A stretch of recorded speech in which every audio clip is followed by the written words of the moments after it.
Joaquín Leguina, muy buenas noches. ¿Ya usted cómo está esto? Pide usted calma, a ver si se calman. ¿Y le hacen caso a usted? Es un asunto grave. No, es muy delicado y muy grave, por supuesto que sí. Muy serio. Además, hay un drama humano detrás de todo esto, que es lo que más debe preocuparnos e importarnos. La parte humana, efectivamente, de esta historia. ¿Qué opina usted sobre esto, por cierto? Ya que la ha escuchado con atención e interés. Yo creo que, aunque se levante la voz y tal en la discusión, como es lógico, yo creo que se han dado argumentos por un lado y por otro bastante sólidos. Yo estoy porque las fronteras hay que respetarlas, y estoy también porque los grandes partidos que son de gobierno se comporten siempre como partidos de gobierno, estén en el gobierno o estén en la oposición. Con un sentido de Estado. Exactamente, y no se puede echarle la culpa al ministro del Interior, porque pasado mañana, ojalá en mi caso... tampoco, ¿no? De eso hablamos luego. Pasado mañana puedes estar tú de ministro del Interior. Porque en este rifirrafe, quien sale perdiendo siempre es la institución que se llama Guardia Civil, que es muy importante para nuestro país. Y de hecho, yo creo que cuando se rememoraban los sucesos de Melilla, de esas personas desgraciadamente también fallecidas a consecuencia de los disparos, en aquel momento que yo recuerdo, vamos, no lo sé, si alguien me quiere sacar de dudas, entonces el que ejercía la oposición como principal partido era el PP, y no creo que hiciera leña de aquel. No, porque no suele ser... Porque además es un tema efectivamente muy delicado, y eso, no porque lo haga Izquierda Unida o lo hagan los partidos minoritarios que pueden estar, Esquerra, Republicana, etcétera, etcétera, porque les gusta. Eso está siempre. Pescar en esos ríos revueltos. Por eso digo que es que el PSOE y el PP tienen que ser muy delicados en estas cosas tan serias que afectan a las personas. Es que luego te tocará a ti. Y a las fronteras. Sí. Bueno, Joaquín Leguina nos visita esta noche con su libro bajo el brazo. Ya lo hemos adelantado antes. Zapatero, el gran organizador de derrotas, es el título. El antetítulo. El antetítulo, efectivamente. El antetítulo, Zapatero, el gran organizador de derrotas. Título, Historia de un despropósito. Ese es el libro, ya lo ven ustedes, está editado por Temas de Hoy. En el prólogo, por ejemplo, es una declaración de intenciones de lo que cuenta Joaquín Leguina. Un libro crítico que trata de explicar las consecuencias políticas que han traído consigo las ideas y las ocurrencias aportadas por una generación de socialistas que tomó como líder a José Luis Rodríguez Zapatero. Él cuenta cómo vivió aquella época, 2000-2011, en segunda línea, como atento y crítico observador, viendo cómo se forjaba un nuevo socialismo que a la postre llevó al PSOE, tras 2 victorias electorales, a la ruina política y a la trivialidad ideológica. Queriendo innovar, destruyeron, pretendiendo mejorar la condición económica, cultural y social de los españoles, nos llevaron al callejón sin salida en el que ahora estamos, aplicando el diferencialismo y la descalificación de la derecha. Metieron al país en una peligrosa dinámica destructora que puso al Estado democrático en trance de sucumbir a manos de los separatismos, y en esas estamos. Bueno, prólogo es más largo, lógicamente. Luego se pregunta, lo decíamos antes, Joaquín Leguina, que mirar para atrás a veces es como llorar sobre la leche derramada, y que hay quien dice que eso no tiene sentido, pero usted concluye en que reflexionando sobre lo que hemos hecho antes, podemos mejorar lo que hay que mejorar de cara al futuro. Está muy claro. ¿Qué le lleva a escribir el libro, don Joaquín, sinceramente? Bueno, es una reflexión que vengo haciendo desde hace bastante tiempo, hasta que una editorial dijo, pues véndanoslo usted, y ahora se vende bastante barato, por cierto, y por eso he escrito el libro, ¿no? Yo creo que el libro tiene un interés. Quiero pensarlo en la medida en que he estado metido hasta las orejas en este asunto, y algo tendría que contar, ¿no? Y algunas cosas cuento. No es solo sobre Zapatero, yo creo que es una crónica de los últimos años. También el PP va bastante bien servido en este libro. Los últimos 2 años que corresponden al gobierno de Rajoy, que también le preguntaré, por supuesto. A propósito de los reproches que hace Joaquín Leguina, primero a Zapatero, luego también a Rajoy, en menor medida porque son 2 años nada más, pero ya son 2 años y pico. Bueno, el mayor reproche que le hace usted es el de la política territorial. Sin duda, sin duda. Porque nos lleva a esta situación en la que nos encontramos con el desafío independentista de Artur Mas, ¿no? Bueno, no solo. Es que la política territorial, es decir, la política de hacer una nueva pasada sobre el título 8º de la Constitución, en el sentido de hacer todas las reformas que ustedes quieran hacer, nos ha llevado a situaciones bastante chuscas, por un lado, y bastante peligrosas por el otro, porque claro, el nuevo Estatuto de Cataluña acaba en el Constitucional con una sentencia demoledora para los promotores de aquella aventura, con lo cual le das unos argumentos que no tenían por qué estar en la mesa a los separatistas. Y, bueno, para aflojar un poco los andaluces nos han expropiado vía estatuto el Guadalquivir, ¿no? Sí, ha habido una ¿Y por recentralización, qué? una reversión de la O sea, competencia. el cargarse las cuencas hidrográficas, se las cargan por esa vía y por otra vía que, en fin, tiene... Sí. Pero Joaquín, perdona que te interrumpa. El Tribunal Constitucional declaró inconstitucional en el tema de la sentencia del Guadalquivir. Hubo que Sí, utilizar sabes- otra vez la Constitución sabes para mejor- recentralizar sí, la sí, competencia. ¿eh? Sabes mejor que yo por Sí. qué, ¿no? Sí, bueno. Porque hubo un señor o unos señores extremeños que dijeron, Sí, señor. Fernández Vara lo recordaba, yo estaba con él casualmente en un coloquio en el Bueno, CEU de y- Sevilla este fin de semana y recordaba cómo recurrió entonces su Perdona, gobierno. mi pueblo en pertenece a la Extremadura, cuenca del recurrió Guadalquivir, precisamente en el sur de Badajoz. Esa expropiación Pero, del Guadalquivir si se del me- gobierno socialista de Andalucía. si se me permite dar Sí. un paso en esto de las cuencas. Las cuencas hidrográficas es un invento en origen español, que es una idea muy buena. Es decir, la gestión del agua, la visión de la gestión del agua en conjunto, ¿no? Eso no lo puede soltar nunca el Estado, nunca. Pero es que no llegan a eso.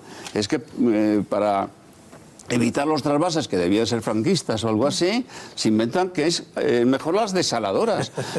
¿Me permiten ustedes que me pare un momento? Sí, sí, sí. Las desaladoras, que son un mecanismo pensado en principio para las islas, porque no se puede transferir el agua a las islas y no son en barcos, aquí no tiene ningún juego. Porque ¿quién lleva el agua del mar desalado a 300 metros de altura? El sol. Y trabaja gratis. Quiere sustituir al sol, pero gastando energía, llevándole la sal, etcétera, etcétera. Pero usted qué se ha creído, hombre. Esto del sol es muy importante. Si vivimos por el sol... Tenemos una desaladora por ahí todavía, pendiente de que algún día se ponga en marcha. Una de las muchas. hay varias. Pero vamos, no se ha puesto en marcha precisamente porque el coste de producción de sacar potabilizada el agua, pues Pero es que no hay quien lo detrás pague, de este días. asunto de las desaladoras late, digamos, la partición de este país. ¿Cómo es que los aragoneses son los dueños del Ebro? Claro, Pero ¿hasta dónde podemos llegar? Luego el Castilla-La Mancha quiso, y no sé lo que dice la actual presidenta, porque nunca está en Toledo, siempre está en otro sitio, a lo mejor no opina, no sé si lo que opina, pero que quieren quitar el trasvase del Tajo, que es el único que funciona, el Tajo Segura. Ahora ya se ha llegado a un acuerdo sobre eso, felizmente, precisamente entre Castilla-La Mancha, Valencia, Murcia y parte de Almería. La parte que corresponde de Andalucía a Almería. Y ahí sí hay un acuerdo y la verdad que lo han conseguido estos presidentes frente a las discrepancias y enfrentamientos que había precisamente con el trasvase. La guerra del agua es una de las Segura. estupideces mayores que se pueden Sí, sí. dar en un país. Don Joaquín, ¿tiene o tenía sentido de Estado Zapatero? Yo creo que no tenía ningún sentido esto. Pero es mi opinión personal, ¿no? No tenía en la cabeza lo que cuando llegas a la presidencia de un gobierno tienes que tener. Tú tienes que ser, en tu primer objetivo, seas de izquierda, derecha o medio pensionista, es la defensa del Estado. Una persona que se mete en un fregado de la mano de Maragall, que estoy diciendo, que es la reforma de los estatutos, que llega a donde llega.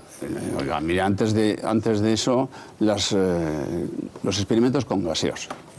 Sostiene Joaquín Leguina en el libro que Zapatero no tuvo la culpa, lógicamente, de la crisis económica, que no la inventó, pero tampoco hizo nada por pararla, por lo menos en la segunda legislatura al comienzo. No, ni la primera ni la segunda. Es que decir, yo creo que no hizo nada para que la burbuja, aunque algo hicieron estas ministras, es verdad, para que la burbuja se parara seriamente, se siguió desgravando, etcétera, etcétera.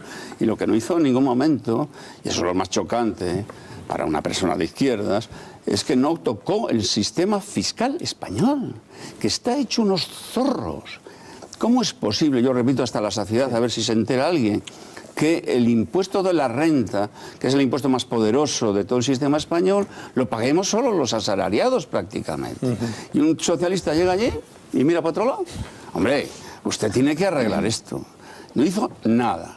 Y bueno, y así sucesivamente. Yo nunca estaba a favor de Zapatero, nunca lo he votado, nunca lo he querido mucho.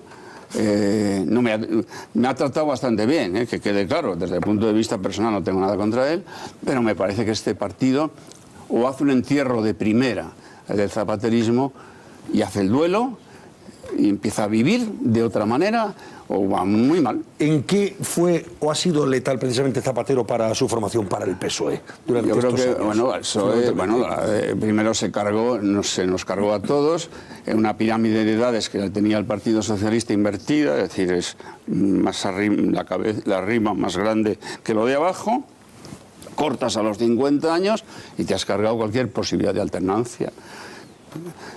¿Por qué nos echó a todos, digamos, del baile de verdad, ¿no? Porque a quien más y a quien menos le puso un piso, ¿no?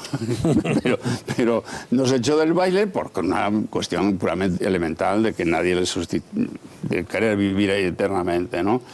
Y luego la política de aplausos, vamos, es que el Estatuto de Cataluña, que es una de las leyes más nefastas y más importantes de su mandato, nunca se discutió ni en el Comité Federal ni en el grupo parlamentario y me temo que ni en la Ejecutiva. Pero se votó sin fisuras. Sí, yo soy uno de los que votó sin fisuras. Que me tenía que haber marchado 10 días antes, pero bueno.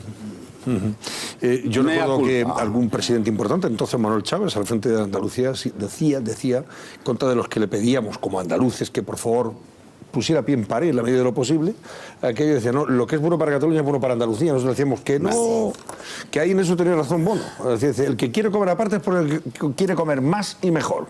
Y en eso sí tenía razón Bono. Sí, pero Bono se marchó antes del Estatuto de Cataluña. Ya, si es que la historia está ahí. Don Joaquín ha sido muy crítico perdóname, con la... se voy a seguir ya os cedo la palabra sí. para que le preguntéis lo que queráis y podamos comentar más cosas. Pero en el libro, que lo he estado, lógicamente, pues leyendo en la medida de lo posible y sacando de ahí las preguntas que le estamos haciendo, ahí critica Joaquín Leguina, por ejemplo, a los lobbies ecologistas y feministas. Critica a los lobbies, que critica que cediera Zapatero mucho a esos lobbies. Sí. ¿En qué concretamente? Vamos a ver, es que yo creo que el pensamiento de Zapatero quería que la izquierda no es una síntesis de pensamientos varios, sino que es seguir los mensajes o las demandas de grupos, digamos, utopías parciales, lo llamo, creo, en el libro, utopías parciales.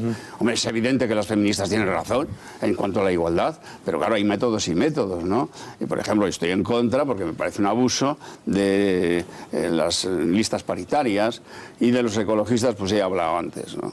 O sea, mire usted, las desaladoras, se ponga usted como se ponga, son caras, contaminantes, y están una forma sensata de hacer las cosas. Como diría Juan Benet, que era ingeniero de caminos y estaba muy ilusionado con esta cosa, sale el agua disponible y no dejarla ir al mar. ¿Lo del chique fue una ocurrencia? Sí, parece. Don Joaquín, que sí. usted está molesto ahí porque ni siquiera dice, claro, recuerda Joaquín Leguina en el libro, dice, hombre, de los 350 diputados que nos sentábamos en las Cortes, me podía haber consultado por lo menos a mí, que soy el único demógrafo profesional. Era en aquel momento. Dice, ni siquiera me pidió opinión sobre aquello. Porque usted qué lo hubiera dicho. Que no hiciera eso, que es mucho más eficaz. Yo soy natalista en este momento, porque España tiene una pirámide de edades bastante catastrófica. Soy natalista porque creo que es bueno que las mujeres tengan los hijos que quieren tener, es que no los tienen. Entonces desean tener más hijos y no los pueden tener. Pues hacer una política de ayuda a las mujeres, en el sentido de que haya buenas guarderías, etcétera, eso, y la seguridad en el empleo, que es mucho más importante que todo, ¿no? Esa es la política natalista que hay que hacer en este país, no de regalar 500 euros así por las buenas, que... Bueno, nadie se va a quejar de que le regales 500 euros. Nos ha fastidiado. Pero la eficacia a la vista está. Claro. Y recuerdo también, por ejemplo, entre otras cosas, Joaquín Leguina en el libro, pues los intentos... Ahí yo creo que comete el mismo error que cometió Aznar en su momento, que es intentar articular un grupo mediático, digamos, a su medida. Aznar en su día con Antena 3, telefónicas, recordemos, y el señor Zapatero con La Sexta y sus amigos de La Sexta, etcétera. Esto se llama... Y ahí también la picia. Sí, bueno, y el otro también la pifió y este la pifió también. Bueno, ese es el tema... El término es mangoneo. Que es mangoneo, es manejar las cosas sin tener legitimidad para hacerlo, ¿no? Entonces, oiga, pero ¿cómo quieren crear un grupo mediático a su servicio? Esto, en una democracia seria, eso no se admite, hombre. A mí me llaman... Venga, vamos a ir, luego iremos también con Rajoy. Me llaman la A atención ver. dos extremos de tu obra, Joaquín. Primero, el nombramiento de Carme Chacón, embarazada. Nos vas a contar la anécdota. Y en segundo lugar, lo que opinas del PSOE actual, es decir, la expresión de se ha quedado en el banquillo sin profesionales de éxito. Para ser justo, te voy a hacer la pregunta contra Yosensu. ¿Hay algún profesional de éxito en el PP, a tu juicio? El PSOE será. No. El PP. Habla del PSOE y quiero ahora... El PP tiene, y el PSOE también, directamente militantes, y en el entorno tanto el PP como el PSOE tienen profesionales de mucha valía. Quizá el PP, porque son más de derechas, pues tienen más, como parece lógico, ¿no? Sin embargo, Rajoy no los ha usado. Y lo mismo le pasó a Zapatero. No. Mira, Napoleón, que era un gran militar, ¿no? Parece que el mejor que ha asistido nunca, siempre decía que quería rodearse de los mejores militares, los más listos y con mejor suerte.